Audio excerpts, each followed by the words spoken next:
Hey guys, இன்னைக்கு நம்ம பார்க்க போற டாபிக் கோல்ட்ல இன்வெஸ்ட் பண்ணி பணத்தை 2 மடங்காக்குறது எப்படி.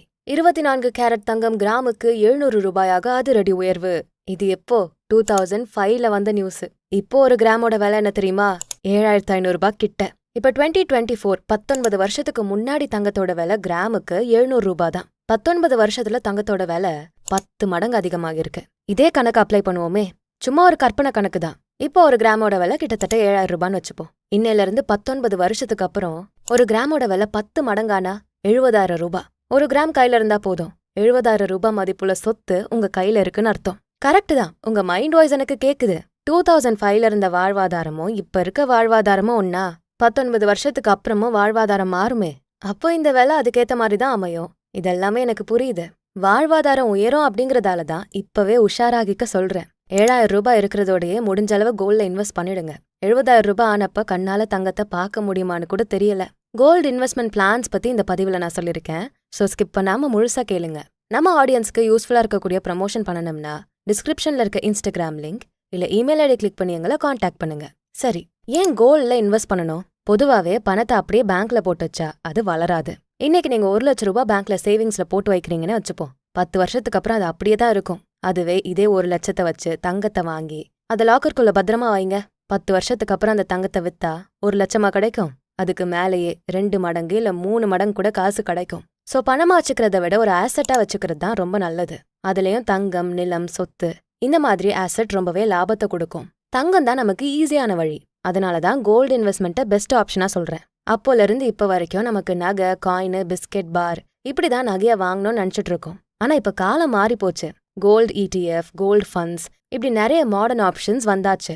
கோல்டு இன்வெஸ்ட்மெண்ட்ல என்னென்ன வகை இருக்குன்னு பாப்போம். Number 1, physical gold. நான் முன்னாடி சொன்ன மாதிரி பல்கா ஒரு அமௌண்ட்டை சேர்த்து 1 லட்சம் 2 லட்சம் இப்படி அமௌண்ட்ல தங்கத்தை வாங்குறது. இப்போ நீங்க 1 லட்சம் ரூபாய்க்கு நகை வாங்குனீங்கன்னா 2 பவுனுக்கும் கம்மியா தான் வாங்க முடியும். அந்த அளவுக்கு விலை ஏறி போச்சு. இன்னும் ஏறிட்டே தான் இருக்கும். சோ முந்திக்கோங்க. பல்க் அமௌண்ட் கையில இருந்தா எமர்ஜென்சி செலவுகளுக்கு போக மிச்ச காசை அப்படியே கோல்டா வாங்கிருங்க. அவசர தேவைக்கு அந்த தங்கத்தை வித்துக்கலாம். இன்னும் எக்ஸ்ட்ரா பணம் தான் உங்களுக்கு கிடைக்கும். இந்த தங்கத்தை நீங்க கம்மல், வளையல் இப்படி நகையா வாங்கலாம், காயின்ஸா வாங்கலாம். நிறைய ஆப்ஷன்ஸ் இருக்கு. 2வது method gold ETFs, gold exchange traded funds. அதாவது தங்கத்தை நகையா கடையில போய் பொருளா பிசிக்கல் ஃபார்ம்ல வாங்காம தங்கத்தோட விலை அடிப்படையில இன்வெஸ்ட் பண்றது. கையில தங்கம் இல்லாம பேப்பர் ஃபார்மேட்ல உங்க தங்கம் இருக்கும். ஒரு கோல்டு ETF யூனிட் 1 கிராம் தங்கத்துக்கு சமம். சோ உங்க கையில 1 கிராம் தங்கம் இருக்காது, ஆனா நீங்க 1 கிராம் தங்கத்துக்கு சொந்தக்காரரா இருப்பீங்க. தங்கத்தோட விலை ஏற ஏற உங்களோட ETF காசும் ஏறிக்கிட்டே இருக்கும். இது கிட்டத்தட்ட ஸ்டாக் எக்ஸ்சேஞ்ச் மாதிரி தான். நம்ம இன்வெஸ்ட் பண்ணி கோல்டு ETF வாங்கிட்டு அதை விற்கணும். எக்ஸ்சேஞ்சஸ் மூலமா நம்ம ட்ரேட் பண்றதால கொஞ்சம் கொஞ்சமா கூட வாங்கி நம்ம வித்துக்க முடியும். பல்கா தான் எடுக்கணுங்கிற தேவை இருக்காது. இதுல என்னென்ன பெனிஃபிட்ஸ்னா, கையில நிறைய நகர்ந்தா தொலைஞ்சிருமேன்னு கவலைப்பட வேண்டிய அவசியம் இல்ல. பேப்பர் ஃபார்மேட்ல பத்திரமா இருக்கும். செய்கூலி சேதாரம்லாம் இருக்காது. சோ அந்த காசும் இங்க மிச்சமாகும். கோல்டு ETFல லிக்விடிட்டி ஜாஸ்தி. அதாவது இதை நீங்க ஈஸியா வாங்கிக்கலாம், ஈஸியா வித்துடலாம். மார்க்கெட் விலைக்கு ஏத்த மாதிரி. தினமும் ஆசெட் எவ்வளோ வேல்யூன்னு பப்ளிஷ் பண்ணப்பட்டுக்கிட்டே இருக்கிறதால நமக்கு எல்லா டீட்டெயில்ஸும் இதுல டிரான்ஸ்பரண்டா தெரியும். இன்னைக்கு 1 கிராம் தங்கம் 7000 ரூபாய் இருக்குன்னு வச்சுப்போமே. கோல்டு ETF நீங்க வாங்குறப்போ மேனேஜ்மெண்ட் ஃபீஸ் கொஞ்சம் எடுத்துட்டு மிச்ச காசுக்கு உங்களுக்கு ETF போட்டுருவாங்க. 1 மாசம் கழிச்சு தங்கத்தோட விலை ஏறுது, ஒரு 8000 ரூபாய் ஆகுதுன்னு வச்சுப்போம். ETF வேல்யூவும் இதுக்கேத்த மாதிரி அதிகமா தான் ஆகும். சோ கையில நகையாவோ காயினாவோ தங்கம் இல்லாம உங்களால தங்கத்தோட வேல்யூவா அடைய முடியும். அதுவும் செய்கூலி சேதாரம் இல்லாம. நல்ல விலை ஏறிடுச்சு விற்கணும்னாலும் பட்டுன்னு வித்துடலாம், நல்ல ப்ராஃபிட்ல. பொருளாதாரம் நிலையா இல்லாததுனால இது சேஃபான இன்வெஸ்ட்மெண்ட் ஆப்ஷன் தான். அவசர தேவை இருக்கப்போ இதை யூஸ் பண்ணி உங்களால உங்க சிச்சுவேஷனை நல்லா ஹேண்டில் பண்ணிக்க முடியும். ஏன்னா கோல்டோட விலை பட்டுன்னு அதிகமாயிரும் எதிர்பார்க்காத விதத்துல. அடுத்த மெத்தட் கோல்டு மியூச்சுவல் ஃபண்ட்ஸ். இதுல காயின்ஸ் அப்புறம் கோல்டு மைனிங் பண்ணக்கூடிய கம்பெனிஸோட ஸ்டாக்ஸ், கோல்டு ETF இதெல்லாம் இன்க்ளூட் ஆகும். இந்த கோல்டு மியூச்சுவல் ஃபண்டை வாங்குறப்போ அதை ப்ரொஃபஷனல் ஃபண்ட் மேனேஜர் ஹேண்டில் பண்ணுவாரு. மார்க்கெட் ட்ரெண்டுக்கும் தங்கத்தோட விலைக்கும் ஏத்த மாதிரி அவர் தான் இன்வெஸ்ட்மெண்ட் டெசிஷன்ஸை எடுப்பாரு. கையில நகையா வாங்காம இப்படி நம்ம ஃபண்டா வாங்கிக்கிறோம். சோ சேஃப் பிளஸ் ஈஸியா வித்துடலாம், வாங்கலாம். சிஸ்டமேட்டிக் இன்வெஸ்ட்மெண்ட் பிளான்ஸான SIPக்கும் இது சூட்டபிள். லாங் டேர்மா இந்த கோல்டு மியூச்சுவல் ஃபண்ட்ஸ்ல இருக்கப்போ டாக்ஸும் கம்மியாகும். கோல்டு மியூச்சுவல் ஃபண்ட்ஸ் இந்தியா பேஸ்டா நிறையவே இருக்கு. இதுல முக்கியமான விஷயம், ஷார்ட் டேர்முக்கு இன்வெஸ்ட் பண்ணாம ரொம்ப நாள் கணக்கு வச்சு இன்வெஸ்ட் பண்ணணும். அப்பதான் இதோட பலன் அதிகமா கிடைக்கும். அடுத்ததா சாவரின் கோல்ட் பாண்ட்ஸ். இதுதான் தங்கத்தை டிஜிட்டலா வாங்குறதுக்கு ரொம்ப சேஃபான வழி. Reserve bank of India, Indian government தான் இதை ஹேண்டில் பண்றாங்க. இதுல என்ன பெனிஃபிட்னா, டாக்ஸ் இருக்காது. பிளஸ் நீங்க காசு கொடுத்து கோல்டா வாங்குறதால உங்களுக்கு வருஷத்துக்கு 2.5% வட்டி காசை இந்திய அரசாங்கம் கட்டும். அதிகப்படியான இன்வெஸ்ட்மெண்ட்னா 4 கிலோ தான். 8 வருஷம் கண்டினியூஸா இதுல நீங்க கட்டணும். ஒருவேளை போதும்னு நினைச்சா 5வது வருஷத்துல இருந்து வெளியேறிக்க சான்ஸ் இருக்கு. அதுக்கு முன்னாடி முடியாது. ஆனா இதுல இருக்க டிராபேக் என்னன்னா, நீங்க நினைக்கிற மாதிரி பட்டு நினைச்சதும் வாங்க முடியாது, நினைச்சதும் வித்துற முடியாது. அவங்கள ஒரு டைம் கொடுப்பாங்க.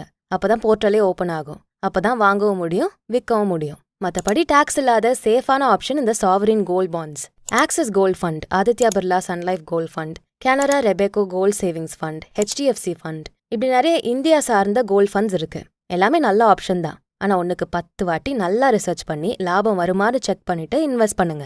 இதுக்கு தேவையான சில டாக்குமெண்ட்ஸ், கையில கோல்டா வாங்கணும்னு 2 லட்சம் ரூபாய்க்கு மேல இன்வெஸ்ட் பண்ணா பேன் கார்டு தேவைப்படும். அதுவே ETF பண்றீங்கன்னா நீங்க இன்வெஸ்ட் பண்ற அதே ஃபர்ம்ல டிமேட் அக்கவுண்ட் ஓபன் பண்ணணும். சாவரின் கோல்ட் பாண்ட்ஸ்ல இன்வெஸ்ட் பண்ணணும்னா KYC முக்கியம். Aadhaar, PAN card, voter ID, இப்படி பேசிக்கான டாக்குமெண்ட்ஸை வச்சுக்கோங்க. எனக்கு இதெல்லாம் வேண்டாம், வேற ஆப்ஷன் கொடுங்க அப்படின்னு கேட்டா அதுக்கும் வழி வச்சிருக்கேன். மாசம் ஒரு அமௌண்ட் ஒதுக்கி அந்த மாசத்துலயே கிராம் கணக்குல காயின்ஸ் வாங்கிக்கலாம். உதாரணத்துக்கு 7000 ரூபாய் கட்டி 1 கிராம் காயின் வாங்குறது, இந்த மாதிரி. இல்ல ஒவ்வொரு மாசமும் 5000 ரூபாய் சேமிச்சு 5வது மாசம் இல்ல 10வது மாசத்துல மொத்த காசை வச்சு கோல்டு எடுக்கிறது, இதுவும் நல்ல ஆப்ஷன் தான். ஆனா செய்கூலி சேதாரத்துல மாட்டிப்பீங்க. ஆனா பல்க் அமௌண்ட்ல நீங்க கொடுத்து வாங்குறப்போ அது பெருசா தெரியும். பிளஸ் நீங்க அதை ஹோல்ட் பண்ணி நிறைய வருஷம் கழிச்சு விற்கிறப்போ இன்னும் அதிகமான காசு தான் கிடைக்கும். இப்பெல்லாம் நிறைய பெரிய பெரிய ஜுவல்லரி ஷாப்ல கூட இந்த மாதிரி சிட் ஸ்கீம் எல்லாம் வச்சிருக்காங்க. பட் நிறைய ரிசர்ச் பண்ணி நம்பிக்கை இருந்தா மட்டும் இதை கட்டுங்க. ஸோ இப்படி சேமிச்சு வச்சுமே நீங்க கோல்ட்ல இன்வெஸ்ட் பண்ணலாம். மொத்தத்துல கோல்ட்ல இன்வெஸ்ட் பண்றது ரொம்ப நல்லது. லேண்டா வாங்கணும், ப்ராப்பர்ட்டியா வாங்கணும்னா ரொம்ப பெரிய அமௌண்ட் தேவைப்படும். 50,000 ரூபாய் இருக்கு, 1 லட்சம் இருக்கு அப்படின்னா நீங்க கோல்ட்ல இன்வெஸ்ட் பண்ணி நிறைய சம்பாதிக்க முடியும். உங்க காசு தேங்கி நிக்காம வளர வைக்க முடியும். இது சேஃபும் கூட. லிக்விடிட்டி இருக்கும், ஈஸியா வித்துடலாம் வேணும்னா. அப்புறம் இயர்ஸ் போக போக நல்ல ப்ராஃபிட் தான் கிடைக்கும். தங்க விலை இறங்குமான்னு கேட்டா ரொம்ப சந்தேகம்தான். ஏன்னா இத்தனை வருஷங்கள்ல ரொம்ப அதிகமா தங்க விலை இறங்குனதே இல்ல. மிஞ்சி மிஞ்சி போனா 500,000 மட்டுமே குறையும். அதனாலதான் இது ஒரு நல்ல இன்வெஸ்ட்மெண்ட்டா, சேஃபான இன்வெஸ்ட்மெண்ட்டா நிறைய பேர் பாக்குறாங்க. தங்கம் பொருளா வச்சுக்க பயமா இருக்குன்னா ETF, மியூச்சுவல் ஃபண்ட்ஸ், இந்த மாதிரி டிஜிட்டலா பேப்பர் ஃபார்ம்ல நீங்க வச்சுக்கலாம். எல்லாமே நுணுக்கம் தான். கோல்டு பத்தி முழுசா அனலைஸ் பண்ணிட்டு மார்க்கெட் ட்ரெண்டுக்கு ஏத்த மாதிரி கரெக்டா இன்வெஸ்ட் பண்ணா நல்ல ப்ராஃபிட் பார்க்க முடியும். ஒரு ட்ரை கொடுத்து பாருங்க. உண்மையாவே கோல்டு இன்வெஸ்ட்மெண்ட் பலன் கொடுக்கும். அட்லீஸ்ட் உங்க சேவிங்ஸ்ல இருந்தாச்சும் கோல்டு வாங்கி உங்க பணத்தை பெருக்குங்க. அப்படியே இருக்கிறதுக்கு காசு அதிகமாகிறது நல்லது தானே. ஸோ எஸ், நீங்க ஆல்ரெடி தங்கத்துல இன்வெஸ்ட் பண்ணிருக்கீங்களா? கண்டிப்பா நம்ம வீட்ல பெண்கள் இருந்தா சில சவரனாச்சு நம்ம தங்கம் வச்சுதான் இருப்போம். நம்ம தாத்தா பாட்டி எல்லாம் மனசு வச்சு தங்கத்தெல்லாம் விற்காம இருந்தா எக்கச்சக்க ப்ராஃபிட்ல நம்ம கையில அந்த தங்கம் இப்போ இருக்கும். ஸோ ரீசெண்டா நீங்க தங்கத்துல இன்வெஸ்ட் பண்ணிருக்கீங்களா? இல்ல இதை பத்தி நீங்க நிறைய தெரிஞ்சுக்கணுமா? உங்க கருத்துக்களை கமெண்ட்ஸ்ல சொல்லுங்க. இந்த வீடியோ உங்களுக்கு பிடிச்சிருந்தா அதுக்கு ஒரு லைக் போட்டுட்டு உங்க ஃப்ரெண்ட்ஸ் அண்ட் ஃபேமிலிக்கு ஷேர் பண்ணுங்க. நம்ம channels beyond the ordinary and body and soul Tamil ரெண்டுத்துக்கும் சப்ஸ்கிரைப் பண்ணிட்டு பெல் ஐகானை அழுத்துருங்க. நான் உங்களை அடுத்த வீடியோல பாக்குறேன். நன்றி.